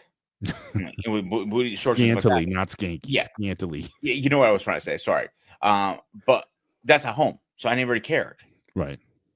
But when we're out, I never see them wear like booty shorts or anything like that. They're usually wearing like leggings or jeans or dresses and stuff like that. Mm-hmm. So I never had to worry about that. Yeah. Personally. Yeah. I never. That's why I've never been in that situation to say don't. That's why I said I'm very open. But if they want to wear something like, that's why I wouldn't have. I'm pretty sure, like because I'm pretty good, judge of character. I hope the woman I'm going to be with next is she knows like, okay, he's not going to be okay with it. I'm not going to test the waters because I'm going to start an argument here. But you do have a line. I guess the point I'm getting to. I do have a line. Yeah, it is a do. line. You do have a there's a line, right? Yes. And if she tries to wear something that you feel is like, whoa, that's not gonna work. Now, what if she fights you on it? Like, what if it's like, look, basically you can't tell me what to wear and whatnot, or especially if you're not married to her, it's like, look, you're not my husband or whatever, and I'm just gonna wear. How's that conversation gonna go? I'll let you know when I have that conversation. I don't know. Keep me posted if you do, because I'm very curious about how that would how to go down. But yeah, but certainly people watching, I think is certainly, or gawking or staring or something. I think it's healthy for a person to say, hey, eyes on me here. If you're gonna, but I've always said, now look, what my wife, my thing is, if we're going out, it's okay to look hot, not scantily necessarily, but look attractive. Because my thing is, I want to have my eyes on my wife. I want to be looking at you all night. I want to be looking up and down at you doing dinner. Don't give me a reason to look at someone else. But if you're going to be dressing kind of conservatively, and we're going to a place where, again, the populace is going to be dressing in a certain manner, then I don't mind my wife dressing that way. And again, when we in our younger days, especially when we were dating, but in fact we were engaged, we went to this party. It was probably the best party I ever went to. It was actually at the Philadelphia Museum of Natural History. It was a New Year's party. So it's like you walk into the museum and there's a T-Rex right in front of you as soon as you go in. But it was white. It was classy. Girls wearing gowns, dinner gowns and whatnot, with the plunging necklines, and just really, but my wife, she dressed to the nines that night. And I tell you, it's like, in fact, I still got a picture from that night now that I put up, that I'm always referencing. And yeah, so I don't mind. Like I said, I tell my wife, look as attractive as you possibly can, that you can, that you're comfortable with. And yeah, so I never put that restriction to say, okay, yeah, I want you fully covered up, but I don't want guys looking at you or whatever. I say, guys, look, okay, it's like I said, you're not going to bother me in that regard. Yeah, I know she's fine, and you can think in your mind all you want. Yeah, she's fine, but she's going home with me. And again, so I've never had to get sideways with anybody or whatever. But again, I'm always about, you never overdo or bring unnecessary attention to yourself by wearing something inappropriate. But I just think there's a lot of places to wear different things, and you just got to know that ahead of time. So I'll give you a good example of what you're saying. All right. Not with me, somebody that I know. All right. Was this woman I work with. All right. And she was dressed very well for work appropriately. Mm-hmm. And I found out, oh, she lives in the same area as me. Oh, okay. Then I find out, oh, she knows almost half the people that I go to church with.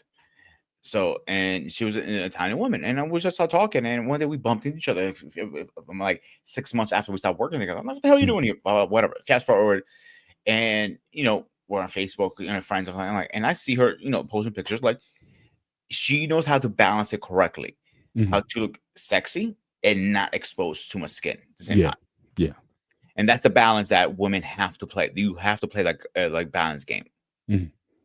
Yeah, and unfortunately, I don't think a lot of women are playing that balance game, especially the younger ones. It's like, show as much skin as you could possibly get. I mean, I'm going to like football games, like Rutgers football games, whatnot, and seeing how some of these ladies are dressing. I'm like, it's we had this one. I'll just share this. So, and I don't think my wife would mind me sharing this. So we're in line.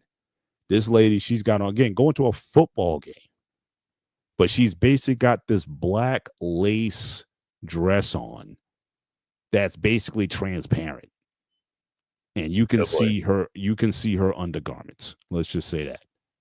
I'm like, we're going to a football game here. It's like, again, that's what I'm saying by like inappropriate. I mean, why? I mean, and yes, I get it. You're with your guy or whatever, and whatnot. You guys want to have a a good time at the game or whatnot. But I just don't think a football game's appropriate for what she was wearing. And again, if that was my lady, I'd be like, look, you need to wear something more appropriate to a game. If we're going to, well, say I can't even think of where I would have my wife wearing that anywhere. You know what I'm saying? But I'm just saying, but that's an example of what I'm talking about. Again, inappropriate for the occasion that you're in is something that I'll always call attention to and make sure that with all even my daughters or whatnot. If I have agency, I think one time we went to I think it was like a family reunion, and I kind of got on my daughter at the time because she didn't bring appropriate dress, whether she was dressing like she was kind of going to a club. And I'm like, no, you're going to a reunion, you're going to see your older aunties and grand aunties and things like that. It's like you need something better. So we kind of had a little bit of a conversation because again, my thing is, and this is what I was talking about on your show last week. We're talking about the interview process. I think that there are appropriate levels of dress Yes, for by the every way, not mine. occasion. Thank you. Appropriate levels of dress for every occasion. I think there need to be staples in your closet. So, woman, there's business professional, there's business casual, there's different things. You should have a pair of black shoes. You should have some business, some slacks. You should have a blazer. You should have a blouse. You should have certain things in your arsenal should be there. If you're going out, you should know what a cocktail dress is. You should know what a dinner dress is. You should never be in a situation where you don't have those things in your arsenal. Again, going to the club, going to the beach or whatever, okay, dress the way you want. But I do think there's an appropriateness that I think that needs to be recognized, and you should be buying clothes that have it. Whether you might put that dress on once a year, but at least you have it, and when you're going into a place, you're not gonna embarrass yourself or any other member of the family because you didn't pick out something that was appropriate. And again, I know my daughters, sometimes their taste is such, it's like, oh, that looks like an old woman's dress or whatever, but it's appropriate for the occasion. And so you need to recognize that and not just wear stuff that because you think it looks hot or sexy because that's how Kim Kardashian or someone like that is dressing. Even they, I would think, know that there's certain things that they can't wear on certain occasions. And, so that was a thing that, especially when they were in their, later teens, that I had to kind of, step in and be dad on and be like, hey, I'm not trying to be, ogre about it, but you need to know what it means to be appropriate. I'll be honest with you, Paul. Like, I know you don't go to bars, but the few times I've been to bars lately, not a few times, the multiple times I've been to bars, these kids is less skin than a porno right now. Yeah, I can see it. I can see it. And I'm literally as a DJ with my boy Frank. I'm having my beer, mind my own business. Where like his wife is there usually, and me and her are usually bullshitting with some other guys that support him. And all of a sudden we look over, like she goes, and I look over like, the fuck, like literally like a stripper has more clothes than her. She does. Like, yeah. And it's freezing, like the other night was pretty cold out. Remember, it was like in the 30s, and they're still walking out. There were no jackets, or anything. Yeah, yeah. It's like like what do you again? But again, it's an image, especially with social media. You want to take the pictures looking hot or whatever. You want to take the selfies and stuff, and it's just it's I think there's, like I said, there has to be. And I'm not saying that there are places where you can't wear that stuff, but in certain places, it's like, no, you need to be able to set that. Now, again, somebody may say, oh, well, you're being jealous or whatever. I'm just being smart. Do I look at it in that situation? And I want, certainly for the women in my life, the ones I have influence over, I can say, hey, you might want to wear, something better. So I don't mind, calling that out. And again, I'm glad you haven't had that experience yet, but if you ever do, get back to me on that and see how it was handled. But as far as people watching, as far as staring and glancing and whatnot, yeah, I think especially as old as, and again, this may come with age also. I've seen it. If you're like a younger couple, again, if your gaze is 1 second too long, then that can start a fight.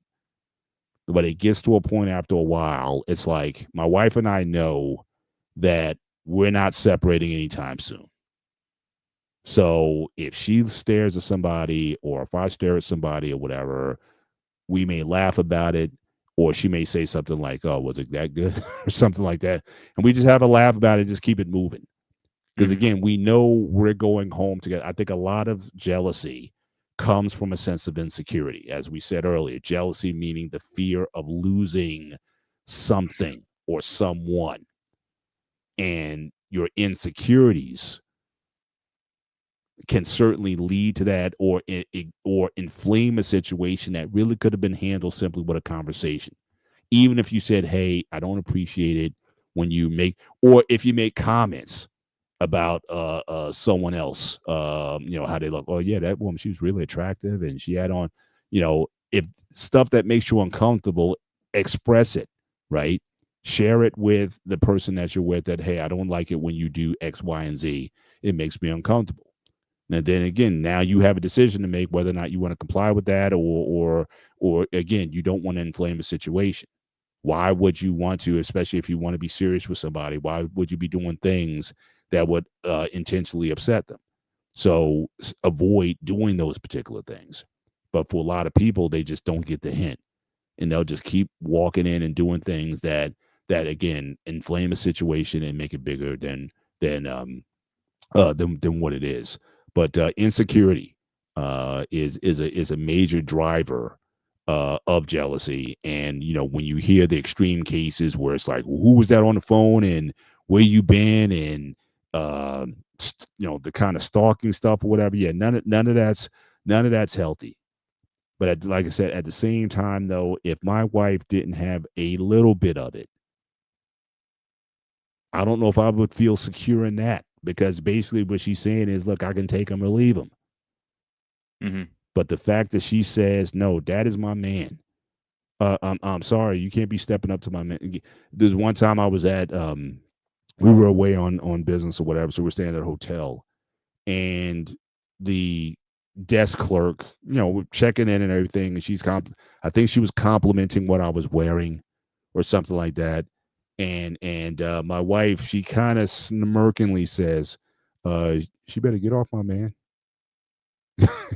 it was Yeah, it was I'm gonna throw a catch-22 for you right now, all right? yeah. Mhm. So let's say, because I've been with women like that, some women won't point out other women, like one of my exes, like the male lady here. She's a pretty good looking woman. I'm not gonna deny it. Mhm.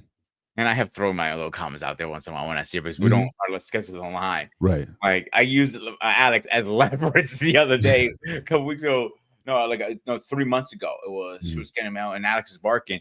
And I looked at her like, "Ooh, let me grab Alex." He was like, "Oh, that's your dog?" Like, "Yeah, he likes barking on a beautiful woman. What can I say?" And she gave me this biggest grin in the world. It was probably the cheesiest line she ever heard in her life. Mhm. But she walked by us. We walked by. She turned around. She goes, grabs my hand. She just spins my hand like, he's like, "Look at that culo." I'm like, "The fuck? Lower your fucking voice." I went to her. "You're loud as shit." Anyway, Right. I had one who point out women to me. She's like, "Yo, look Yeah. at her. She has nice rack." I'm like, "The fuck? What do you say about that, catch-22?" Well, if she's giving you I guess an open license. I think I described that situation a little bit earlier. I mean, if some people watch together, like you're on the beach or whatever, you're hanging out in your lawn chairs or beach chairs or whatever, and you're just looking at people going by or whatnot, and sometimes a comment will be made, positive or negative, like, "She does not need to be in that suit. You see her over there, look at it. I mean, she's way too big to be in that suit." Or that is way too skinny to, or this or that, or she's got nice legs. What I mean, we kind of go back and forth. We don't do it a lot, but it's not to the point where, again, neither one of us is insecure in our relationship. And I think, like I said, it kind of boils down to that. So if your lady is such where she is pointing out other ladies to you and saying, "Look at this and look at that," or whatever, then I would take that as a sign that she's relatively secure. It's not like she's saying you to look at it. She's not saying to gawk at it or go after it. So I would say in that you probably have someone who's relatively secure in the situation that you're in. So that's probably a positive thing. But Mhm. there's some where it's like, again, a second too long. It's like, I caught you looking at. Why are you looking at her like that? Don't be looking at. I'm here. I was It's like lucky enough it to was. never be in that situation, to be honest with you. Yeah. So again, I think some, it can get to that point where again that jealousy can come out of insecurity. But if you're like in love with somebody, like not just respect all those things are good, but when you're like passionate about somebody that you want them and you want to be with them a lot. Now, okay, here's one last thing I'll give, and we'll run down the show. When it comes to time, um, because jealousy can also manifest as, again, you're so afraid of losing someone that you don't give them space. You don't get space. You know, have you ever been in a situation where you felt that she was just too clingy to you and just wouldn't give? Hey, I want to go. Like she would have had a problem you going to Comic-Con last week. Oh, you're gonna be out all day with the guys? Oh, where you going? Oh, you going? And it's like, look, I'm going to Comic-Con, hanging out with the guys, whatever, just like we did, no problem. But she's got a problem with it because she just wants to be in your biz, or she wants to be with you all the time. Does it get to a point where a woman, in your view, can be smothering to the point where it's like, yeah, this is getting bad, and that might be driven from her jealousy or insecurity Actually, it's been the being other way with you. around for me. How so? Yeah, I want to spend more time than she could deal with sometimes. Oh, If it okay, makes sense. right. The other way around, like I said, like she's not smothering me, I'm smothering her sometimes. You know what I'm saying? But in my defense, also, most of my friends, like are across the border of the Right. country. And I don't have that many friends that are in state. Mhm. So when I get a chance to hang out with somebody, I'm like, shit, I'm jumping up to like this today. A bunch of guys from church was like, yo, let's go some pizza. I'm like, sure. Mhm. So we were out till 4 o'clock having pizza and joking around and talking about stuff. Yeah. They don't have the opportunity as much as I do because we have life and we work and have stuff. So, I feel it's more, I'll have more time to spend time with my girl versus my friends. Right. So I want to spend time with her as much as possible because her Right. schedule's so, packed, if that makes sense. Yeah. Yeah. Yeah. But I mean, I've had friends of mine who, and again, they're married now, so it's not. But I remember when they were dating, and I think like it was so, sometimes how a relationship it gets so hot really fast, and it's Mhm. like you want to be with that person all the time. But I think he Yeah. had mentioned, Like, I think he mentioned that actually, he wanted to he wanted to do something with us, and you know he said that to her, and she was just feeling a certain way about it. And I kind of looked at him a little bit, and I was thinking, to me, that was a little bit of a red flag. It's like, wait a minute, you're with her all the time. It's like you can't stop talking about this with her. So you're saying one night with the guys, and she's, you know, acting out of pocket, like, oh my gosh, it's like. So I was kind of like, are you? I kind of said, it's like, are you sure you want to, be with her? Because I just thought that was just like kind of too much. It's like, yeah, I get it. You're liking or falling in love with somebody and whatnot, but is to get to a point where, again, it's like you want to be around them too much, or they don't give you um some space because you understand there's other parts of your life. You have family, you have friends, you have, how do you strike that balance between wanting to be with I her was and then. lucky enough with all the women I've been, and I tell them like, "Yo, I'm spending time with my boys, my guys, or my Mhm, friends, whatever you want to break it down." Like, have fun. mhm. Like, not gonna ask questions. Like, nope. Yeah, You're not gonna be? Nope. Why not? You're trustworthy, dumbass. Simple as that. They tell me all the time. and that's a great Like, situation to be in. But what if she had a fit about it? What if she's like, oh, you going out your friend? I mean, don't you want to be with me I instead? always give them I never had an issue with that. I always give them like no have time. Like Comic Con is on that date. If when I was dating somebody like I'm going to Comic Con before the team, before the network, before the Spartan HQ network, before all this, I used to go with my cousin. I used to take care of more of my exes. Heads up, like, yo, I'm going to Comic Con with my cousin. Have fun. Yeah, I came out a year in advance. That's what I'm doing every year. yeah, for That's my sure. event. Yeah, for So sure. how much more revenge do you need for that? Exactly. And that's what I'm saying. And if she has a problem with that, then that, to me, that would be kind of a red flag. But Mhm. at the end of the day, um, I think there's a healthy amount of jealousy. As we're just getting into our final thoughts. I think jealousy, I think it can be a healthy emotion, especially with someone who you love, someone who you think is important that you want to spend time with. And I think there's certainly, it can express itself in healthy forms. It keeps it spicy a little bit. It keeps it like, I better stay on my P's and Q's a bit. But if you start to develop these insecurities, then I think that's when it gets toxic. When, again, the fear of losing, and you lose total perspective on what you have. The fact that the person's saying, look, I'm not going anywhere. I'm just fill in the blank. I'm going here, or I'm doing this or whatever. You shouldn't be jealous about that. Or because someone gave me some praise or whatever for what I'm doing, you shouldn't be jealous or envious about that. I think that's where it gets off, but it's based on your insecurities, not necessarily that of the other person. So I think there's certainly boundaries that you need to explain and you need to honor when it comes to certain things. Be true to your word. If you say you're going to do something, and do it. But outside of that, I think jealousy in many ways I think it's more positive than a lot of people give it credit for. Absolutely. Whereas people always trying to paint it in a negative light. I think, you need I think a little jealousy in a relationship is the spice that keeps things together. So that'd be my final thought on it. But yours, Pete? I mean, the balance is the most important thing. If you can find the balance, you found peace in life. Simple as that. I'm not gonna sugarcoat it. I think we said a lot tonight. Yeah. And if you've any questions what we said, hit the rewind button and you can see what I mean. There you go. We appreciate you guys being with us again on this gray area in October. So again, look for it next week. We're having a major interview coming out. So again, you'll be getting all those details rolled out this week, and there'll be several interviews scheduled. So looking forward to another phase in the gray area. We get back to interviewing, and definitely looking forward to those conversations. I can safely say, as the guy who's booking all this stuff, we have two, one next week and one next month booked in, ready to go. I can safely say that's in the works right already set in. So look forward to those. There you go. Spread the word, guys. We look forward to seeing you guys next week. Enjoy the rest of your week. Take care. God bless. We'll see you next time. Good night.